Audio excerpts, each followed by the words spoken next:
In the PowerPoint that was inside the folder, there's lesson content. I think I had something in here about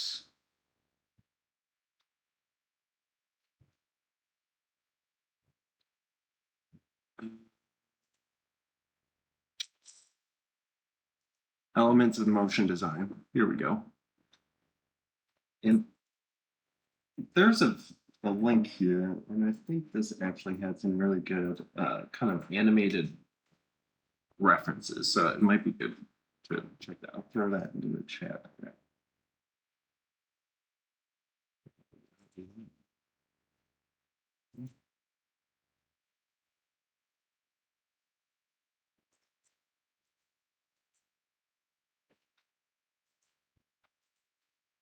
I'm sorry, I can't figure out how to get it into the chat, but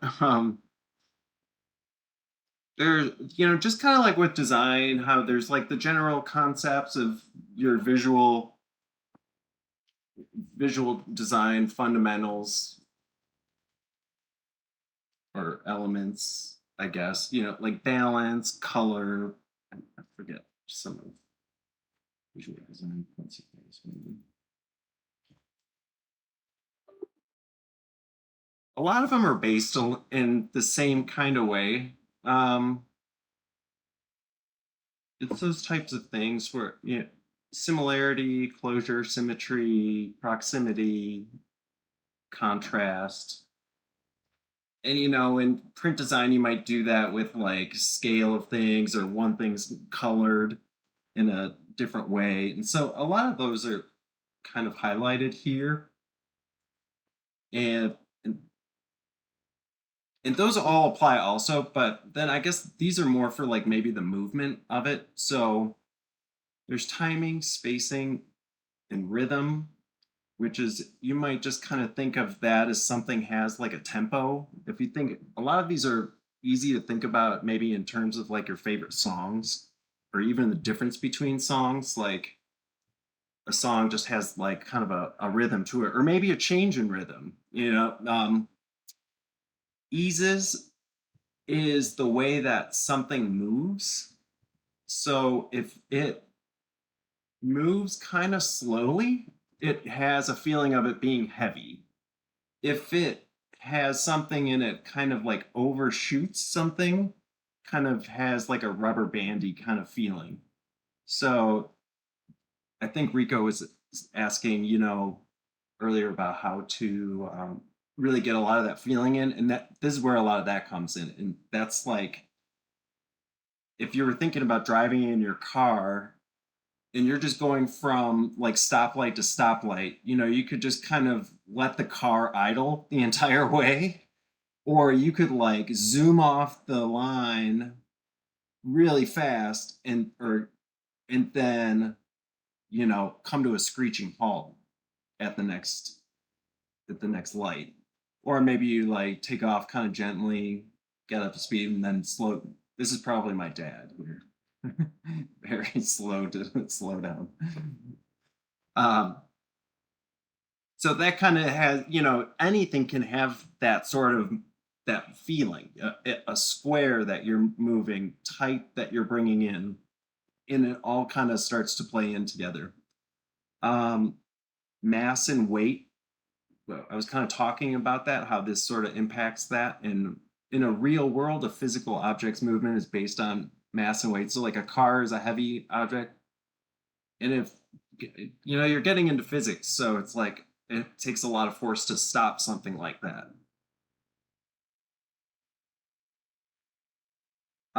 Anticipation is another thing that you see a lot in really classic kind of animation, which is, before an arrow is shot from a bow and arrow, like the more you can draw out the bow being pulled back, it sets up that arrow to fly, and for that to really be noticed.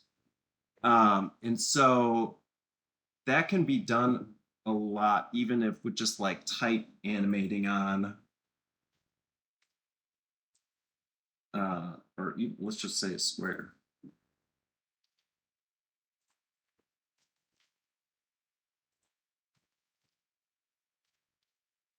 Like if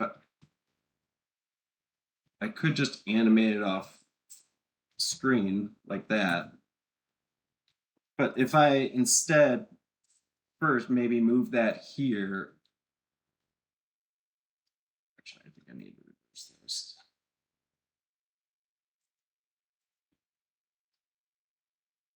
You kind of get, you just pay attention to it more. And a lot of that it's because, in Arrow, if it's flying out off a screen so fast, it's almost like you can't even notice it. So it's really the anticipation that you notice, and that's, much in the way that you would use like a grid to draw somebody's eye, or like visual hierarchy to draw your eye to what you're looking at. Like that's sort of the moving equivalent of visual hierarchy, almost, and how you start to use motion really deliberately to kind of get what you need. Um, I guess. Actually, wow, I'm not even playing the examples here. Wow, what a waste. Here's some of the mass. So I guess this was actually more about like bouncing after the fact, and some of that, just um, kind of extra movement. But that starts to inform your language of style.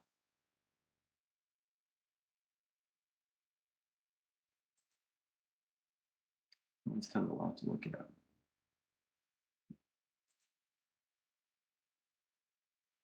So I guess I kind of misinterpreted this timing, spacing, and rhythm. This is more about like, I guess smoothness and like jumpiness, and how it doesn't, not everything needs to move like this. And this can actually have a lot of character. And that's actually not as hard as you might think either. So what you could do for something like that is, let's just say I had this animated, and I'm gonna have it so it's just going like this. Um, if I were to, I think I can apply it right to this. I might need to apply it uh, to a pre-count.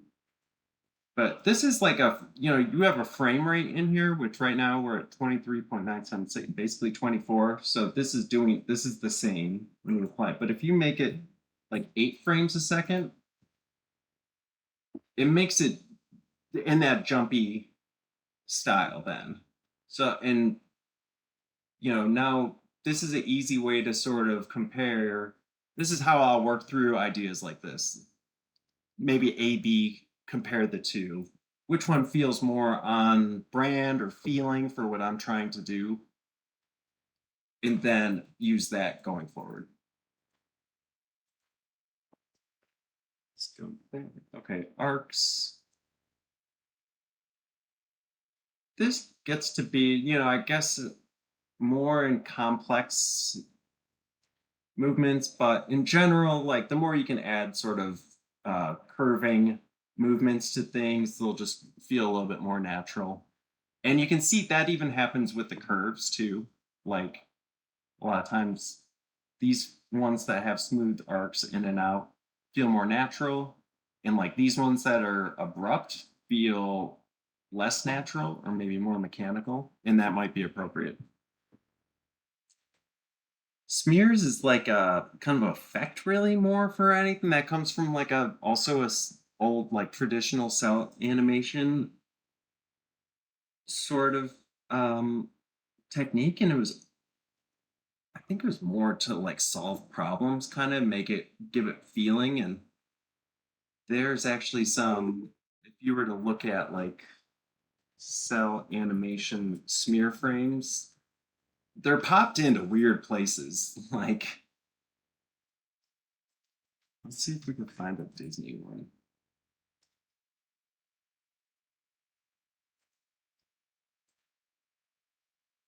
Yeah, I guess something like this is a perfect example. they didn't have, we have some in here, we can in After Effects, we can add motion blur to this. So if I do this and turn that on, if I turn that off, I've got this blur that it can add, and that's like what would happen in a camera, kind of if you were filming something.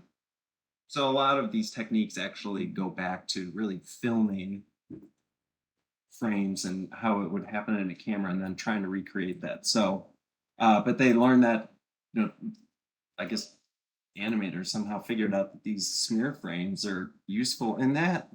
And so they actually paint, somebody paints this super weird, like, extra wide Bugs Bunny face, and it works in there. So, let's see.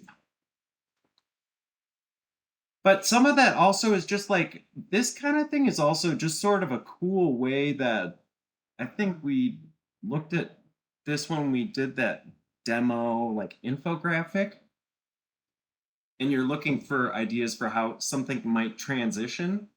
Well, this is, there's a circle in everything, like every logo can be that. And then, you need like a longer text bar or something, and we can make it, you can pause it right there so that you end up with this like extended shape.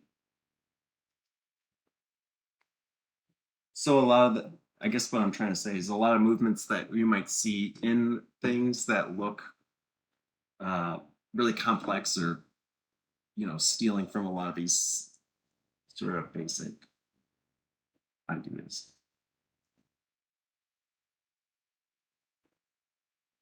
And so, there's more kind of physics. A lot of it's just physics. And I mean, you will a lot of times I'll kind of like use my hands to like sort of act things out or um you know kind of maybe even test things sometimes.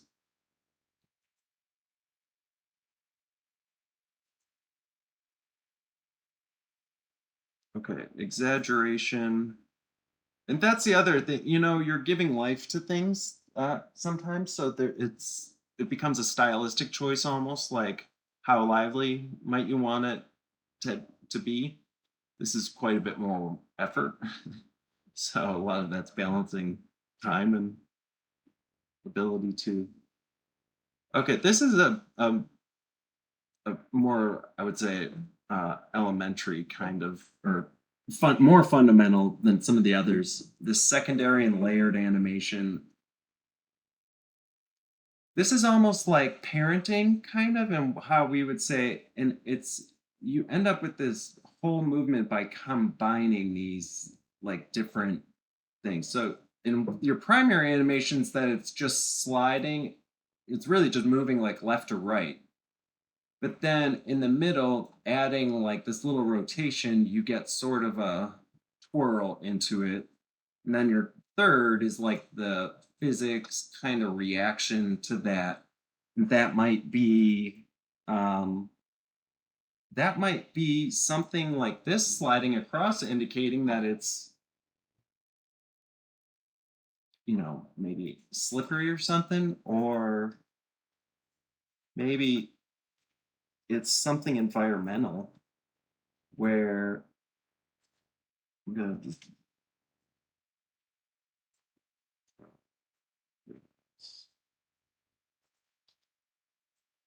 where um,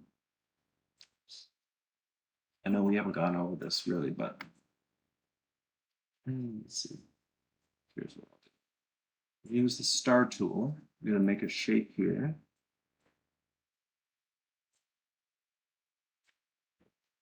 and if I twirl this down and get some choice over how many points in the inner radius and the outer radius, so I'm gonna go like that. I'm gonna give it a stroke instead of a fill. And let's just say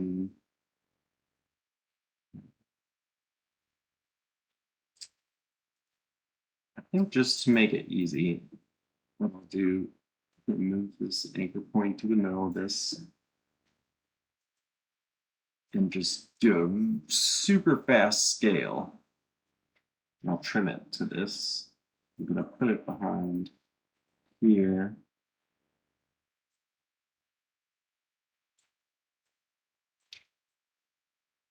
And if, with a little bit of timing, oops,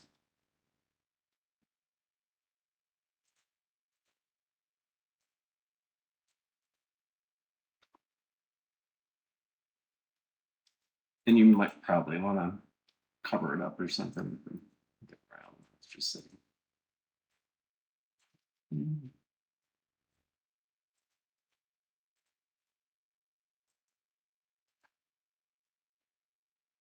So I guess my point is that it that tertiary animation doesn't have to be um, on the object itself. It can also be environmental.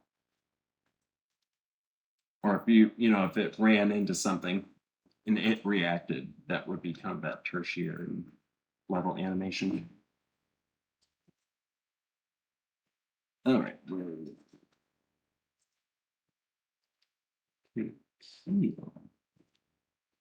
I get, this is it. Um, appeal, I guess. They're saying, is it appealing to look at?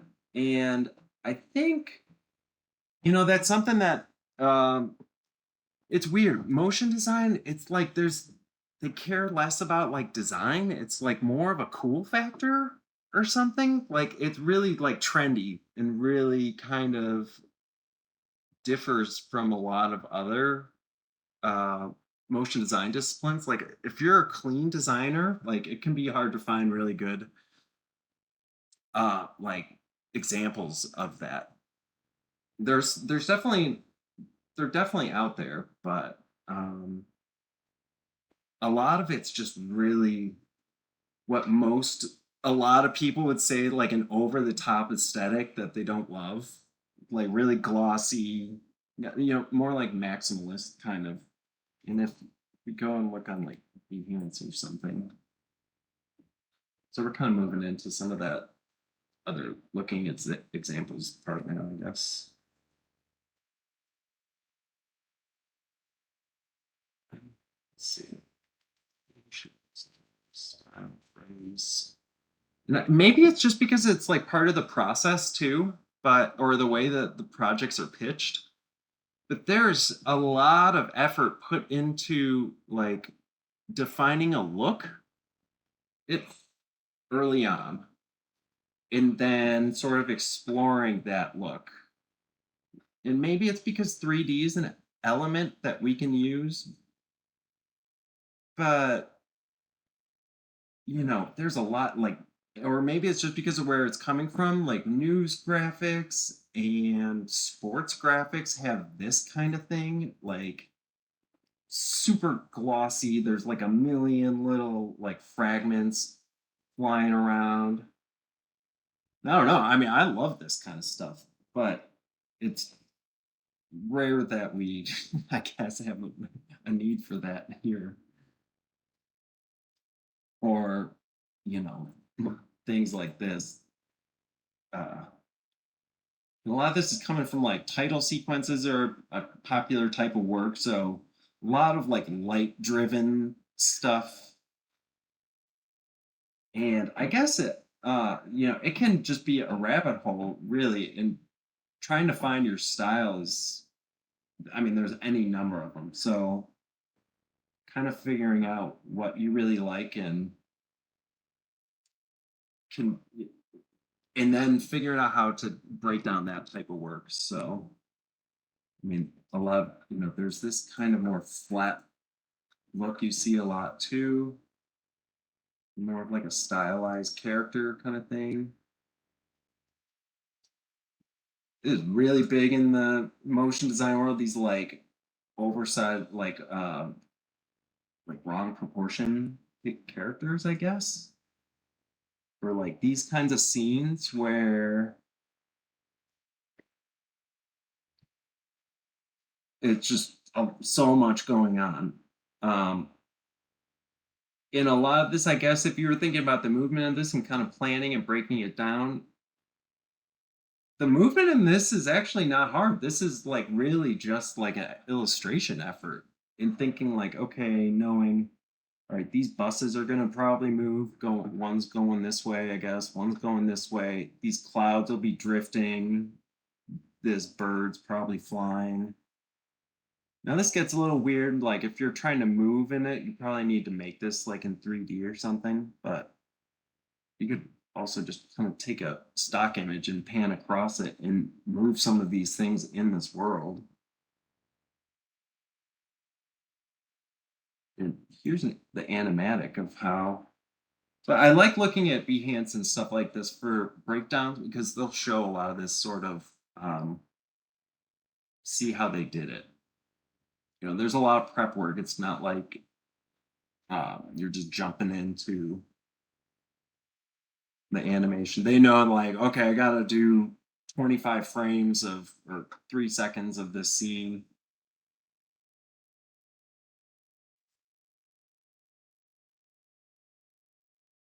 Yeah, you can see like this is a lot of hand drawn stuff, so they really need to do this. But a lot of it looks vector, so it's it's can be misleading too. Anything with people is probably pretty different. You can also see how many people work on this kind of stuff. But this is like a look that like it's almost like if you don't have some of this in your demo reel, you're like not a true motion designer. So it's like you're almost more like cinematic world. So there's a couple of like real places that I go to for that I know do really like cleaner kind of stuff that's better for what we do, I guess, better examples, but it can be hard to figure out what they're doing sometimes. So it depends on if you're looking for breakdowns, maybe Behance and digging into just something you're interested in. But here's one that I really love the style of.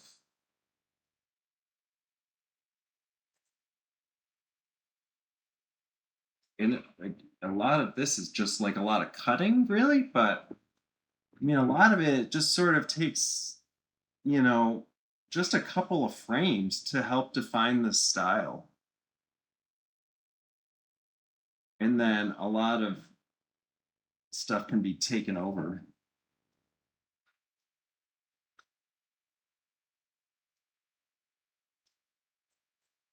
So a lot of these things like might look also complicated.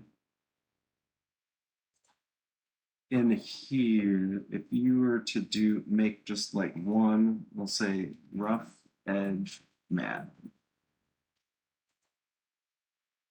and um, there's, there's a couple of different ways to do it. So you could use this effect where you just distort the edge, turbulent displace. You can see automatically. Now, if I was to throw, I don't know if I have a photo handy.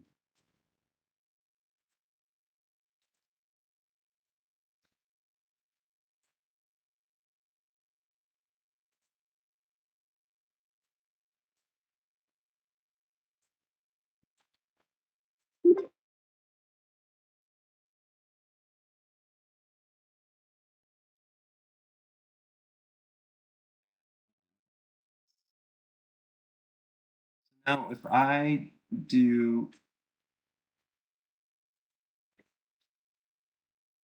I now kind of, whatever I do to this image or to this rough edge matte will now apply to this. And I can even see it. If I lock this, I can come in here and open this up in a second window. And now I can see the effects of what I'm doing too in the pre-count. So in here, let's see, I can probably scale it down.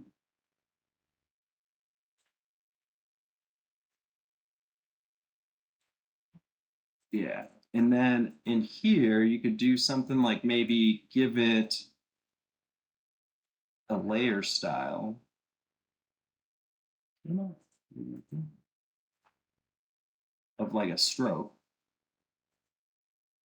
And if I make that white and quite a bit bigger,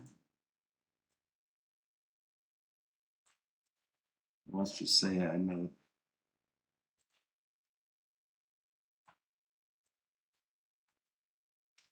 just a background. I kind of have, I can animate this on pretty easily. And, with a couple other shadows or something, or maybe it's not quite rough enough. There might be some other things you want to do with that. But you could also just take a texture in an image and paint it or something. And that's likely what they did with some of this. Or they just double it up and have a couple of different ones. Like, for example, so this one looks very even.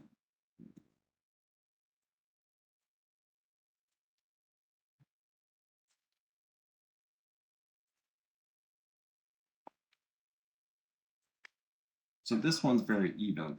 Maybe we want to make a second one that is just different. And some of these tools have a thing where you can just change it up.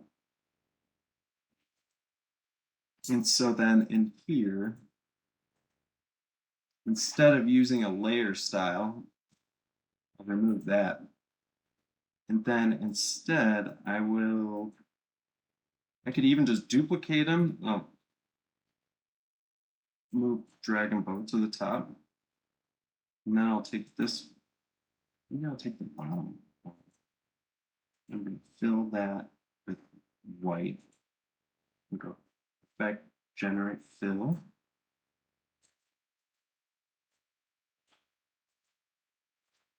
Maybe this one, I will use that map. So it's a little different. And I'll move that one over a little.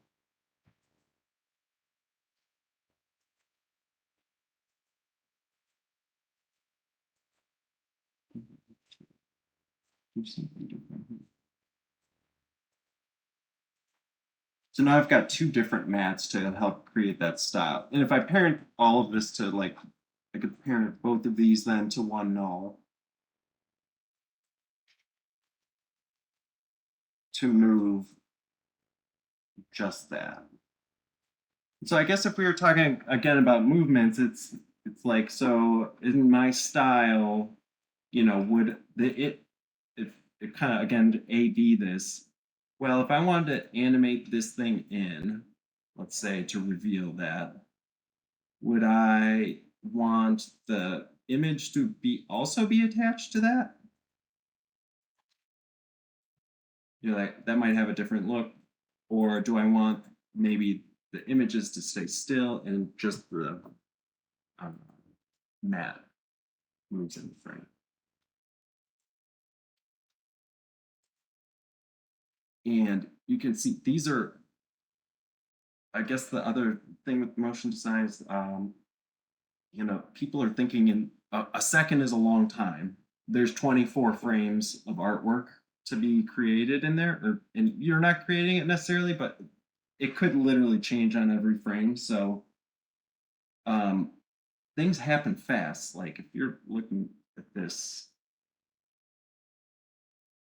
it just is a lot of layers. It's not so many complex. It's like what we just showed there duplicated 100 times. And it's not uncommon to have a lot of, and this is a lot of this is actually just footage driven too. So using that posterized time effect on actual video footage, having it cut out, that is kind of a lot of work. But some of this is just like, a texture laid over on top of the footage. All Photoshop techniques that you probably know already. And then there's a couple of just sort of like tropes, I guess, that you kind of use, especially in our type of work. It's like any kind of location There's like a radio beacon thing, and that's easily created in here. If we just if I make a new layer, it's called radio waves. It's an effect. Also under generate. So generate this like creates a lot of almost different looks for you. It's like all the effects that'll make something sort of from scratch in uh, After Effects. So this one gives you, if you scrub throughout time, it does exactly what we were seeing right here. And you have these parameters. I'm gonna close this out. So this was an effect, which means under effect controls, we have this, and you can, these are all the different parameters. There's producer point. I think I might have shown this once before, but your frequencies. So that's like how many circles per second is it putting out? If we put in 10, it's putting out a whole lot more. And these are good. I mean, a lot of things function in the same way here. It's kind of like how much does it do per second? This sort of thing. Expansion is how much of those, you want a lot of them, and then how much do they expand as they're moving. Then there's velocity, which kind of gives it, this is like a different effect. I don't know. It makes it sort of turn. I don't usually have much of a need for that, but it's usually just these two that I play with. And then you can also have them fade out over time. So if we brought the fade out time down, and then the expansion, because they're just expanding too much so that you can't even see.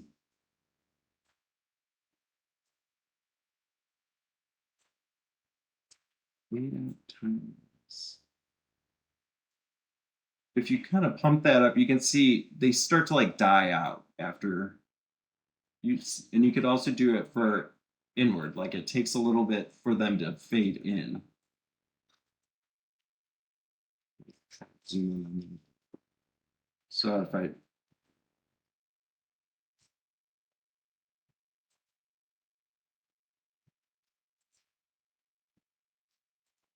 Okay, so that's they would have used something like that for use on all kinds of location-based things. Um, I guess you could see probably in that. I might as well also show particles because that's what I was going to show when I wanted to say show the impact of that box falling. So also under generate, and there's there's a couple of these, like they advanced throughout the years and they kept the old ones. Let's see. It's obsolete.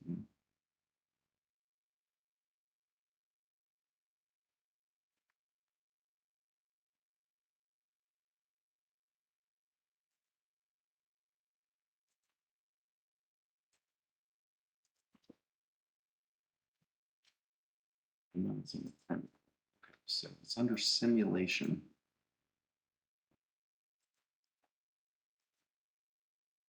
So simulation, you have a couple of other things here, which are also kind of act like the generators. There's stuff like snowfall. So if we were just look at this, this creates, it just creates snow.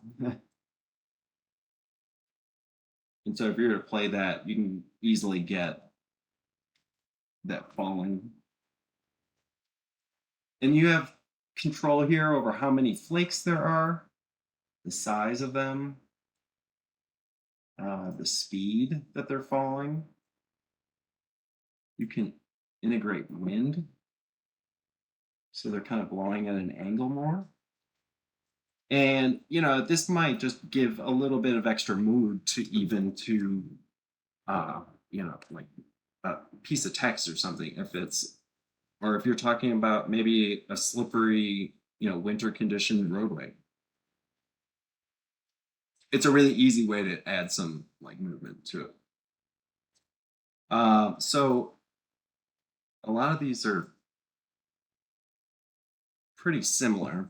Like there's also rainfall, and that's basically the same thing, but it's got lines instead. CC particle world and particle systems and particle playground are the ones that I was saying how they're like iterations of themselves.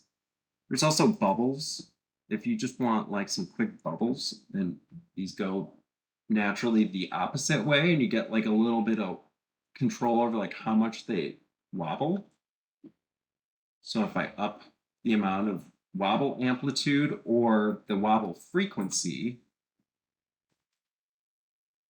they start to go nuts. Or you can also put percentages in most of these, so really slow it down. Reflection type, mm, some of that is, but you could also get more of like a bubble kind of look or like a faded. There's a couple different built-in things here. And then s- simulation. What is it? Which one do I usually use? Particle world? I think particle world. This one's basic. I mean, you could recreate those other ones with this. This one has a couple of things that are, it's got gravity built in so that if you want it to be, make more like a fountain, you increase the gravity, or if you made it, let's say, negative gravity, it would start to go up into the air. And so actually what that means is that there's also different particles built into this one. These are lines, but you also have like the bubbles.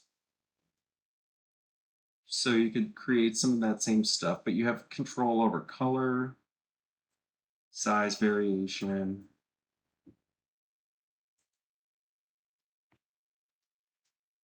And with some of this, you can actually start to create, like if we looked into the presets,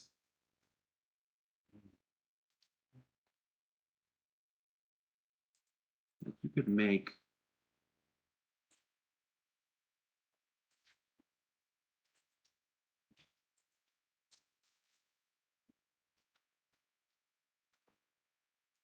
basically use these little like cloud shapes. I think it was like, and once you start to make them bigger and not expand so much, you can basically get like smoke from this, um, or fire.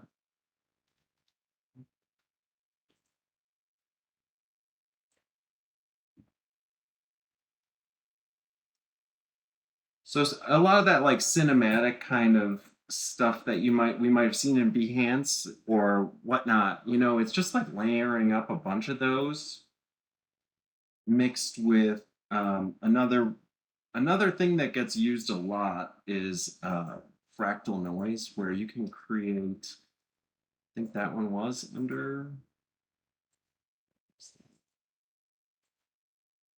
generate. There's fractal, and that's not what I meant. But fractal noise and grain. Okay, so I guess that's actually a good one too. Um,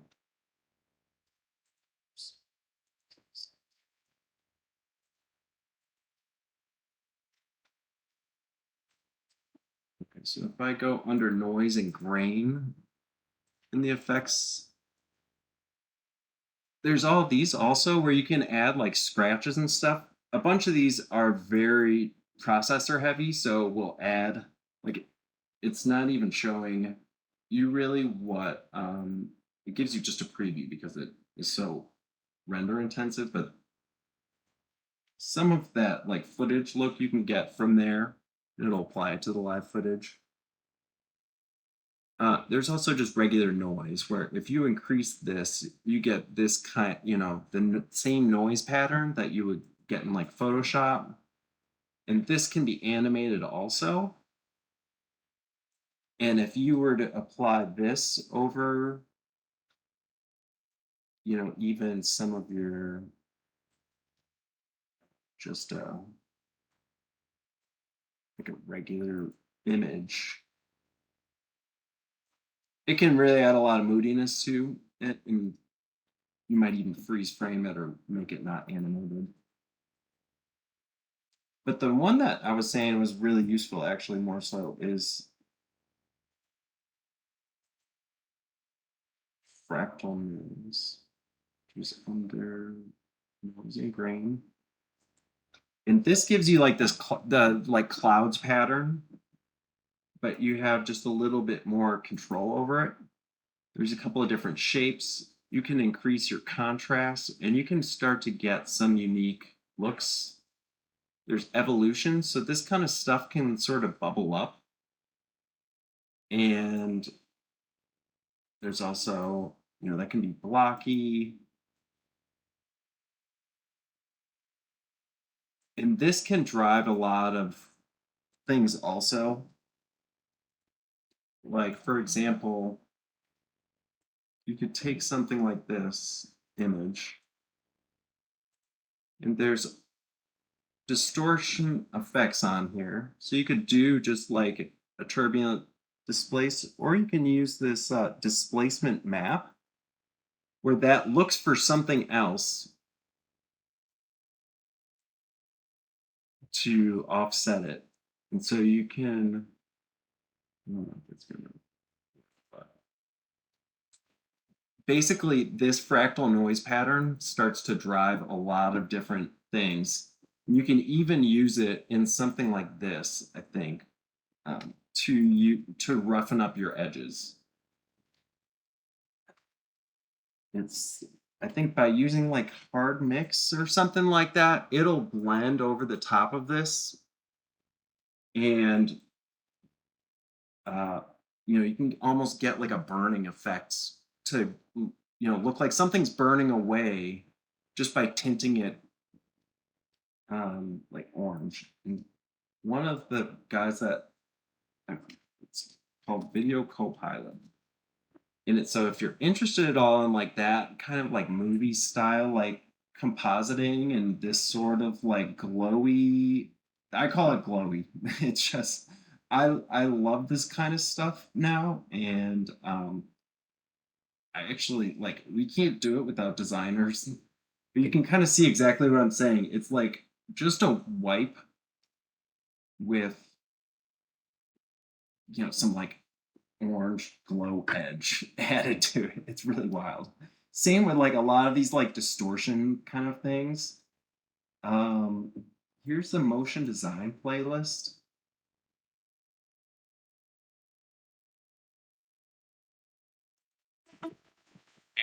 And it's like he's kind of funny. He used to be funny anyway. I don't know how it holds up. These are old. But there was one where it was like where he showed like a grenade kind of wiping away, getting burnt up. And it showed that technique super cleanly. And I guess so, like designing for motion requires a little bit of like knowing some of those techniques, I think, for it to translate well. I think I originally looked at this to show you more of the clean stuff because that was more applicable. But, let's see. Oops.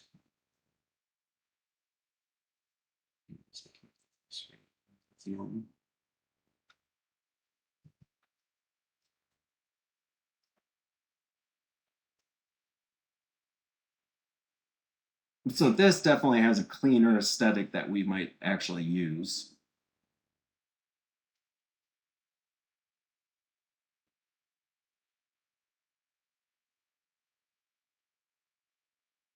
But it's still pretty fast. So if we were going back, I guess we ended up here because we were talking about this principle of appeal and just saying like how it's like the what it's asking for is like a little bit more than print design. Like it needs a little bit more pizzazz, but it could be really tricky to balance that with, brand guidelines and stuff. And so I don't know. I'm really curious to hear about, well, first, any questions or anything. I've been talking a long time, but if any ideas on how some of this fits in with, as designers, what you typically have to, your limitations or I guess what your day-to-day job. This all sounds great in theory, but how do you actually work it in to what we do?